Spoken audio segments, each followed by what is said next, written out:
चंगेज खाननं आपल्या भारतावर अटॅक का केला नाही ह्याच्या आधी चंगेज खान कोण होता आणि त्याच्या आर्मी बद्दल सांगतो। साल 1162च्या आसपासच्या मंगोलियाच्या उत्तर भागात ओनन नदीच्या जवळ एका मुलाचा जन्म होतो।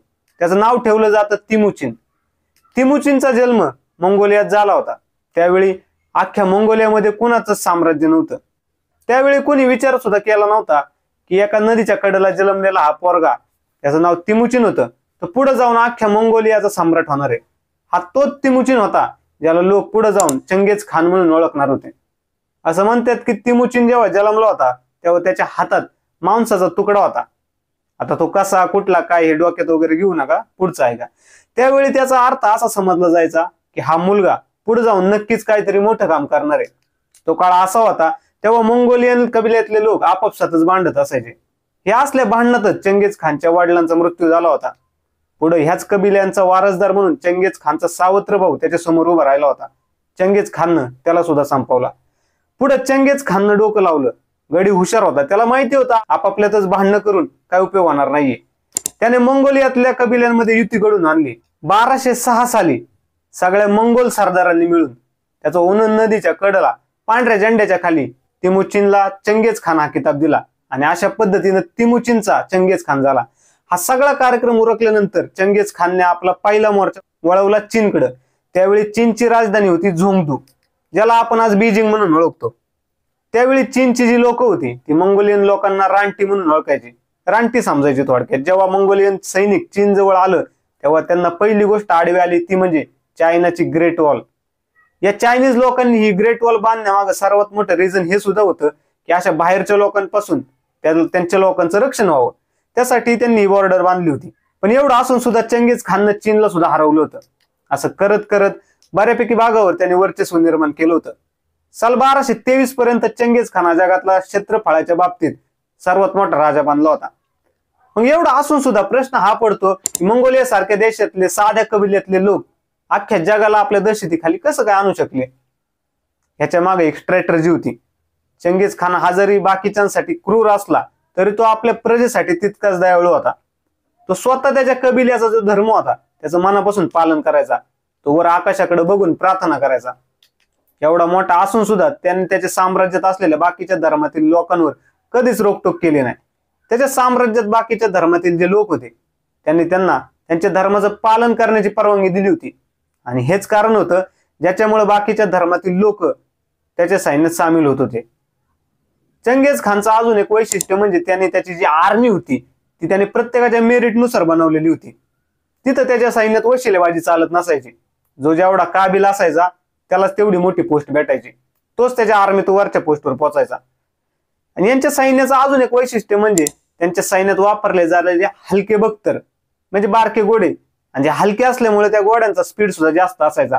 त्यांच्यावर बसूनच त्यांचे सैनिक तीरंदाजी करायचे। पण जेव्हा कधी चंगेज खानच्या सैन्याला अन्नाचा तुटवडा पडायचा तेव्हा याच घोड्यांना त्यांच्या सैन्याला खायला घातलं जायचं। म्हणजे एका बाजूला हा चांगला पण होता आणि एका बाजूला हा इतका निष्ठुर पण होता। चंगेज खान ज्या ज्या एरियामधून लढाया करून जायचा तो एरिया किंवा ती शहर गाव म्हणा त्यांना पूर्णपणे तो उद्ध्वस्त करून टाकायचा। इतकं उद्ध्वस्त करून टाकायचा की तिथली कुत्री मांजरी सुद्धा जिवंत सोडली जात नव्हती आणि तिथल्या मारलेल्या लोकांच्या मुंडक्यांचा तो डिग लावून जायचा, जेणेकरून जो कोणी ते दृश्य बघल त्याच्या मनात चंगेज खान बद्दल दहशत बसली जाईल। चंगेज खानचं जे सैन्य होतं ते कधीही आपल्यासोबत युद्ध कैदी घेऊन जात नव्हतं। म्हणजे जे युद्धात वगैरे जे लोक वगैरे पकडलेले असतात त्यांना ते सोबत उराव घेऊन जात नव्हते। का तर हे कैदी सोबत असल्यावर त्यांच्या सैनिकांचा पुढे जाण्याचा स्पीड कमी व्हायचा। त्यांच्या अनेक वैशिष्ट्यांपैकी अजून एक वैशिष्ट्य म्हणजे तो ज्या कोणावरही अटॅक करायचा तो एकदम स्पीडने करायचा, जेणेकरून काय व्हायचं समोरच्या पार्टीला काही कळायच्या आतच तो त्यांना हरवून बसलेला असायचा। एवढा असून सुद्धा प्रश्न पडतो की मग त्याने भारतावर हल्ला का नाही केला। त्यावेळी भारत हा साधन संपत्तीच्या बाबतीत परिपूर्ण देश मानला जायचा, सोने की चिडे आपण म्हणतो ना तसा।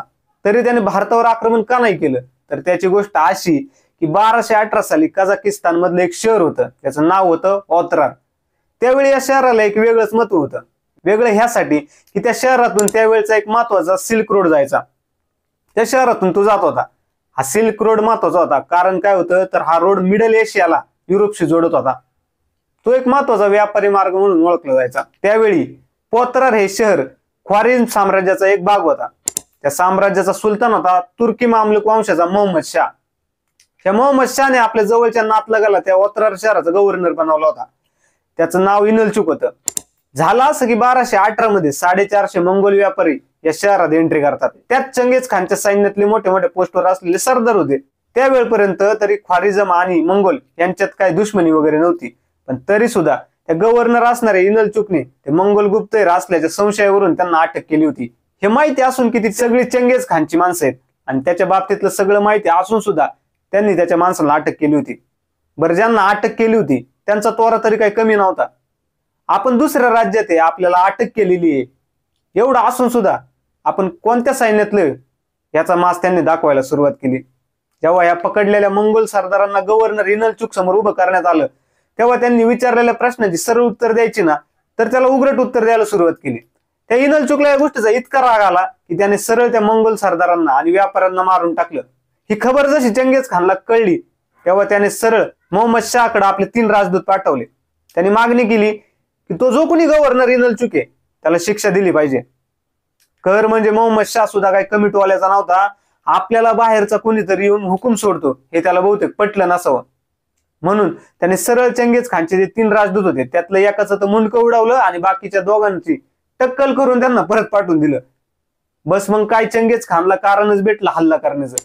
साल 1219च्या एप्रिल महिन्यात मंगोल सैनिक ओत्रारच्या बाहेर उभं राहिलं. चंगेज खानची दहशत इतकी होती की इनलचुक आपल्या सैनिकांसोबत त्याच्या किल्ल्यातच लपून राहिला. शेवटी व्हायचं तेच झालं.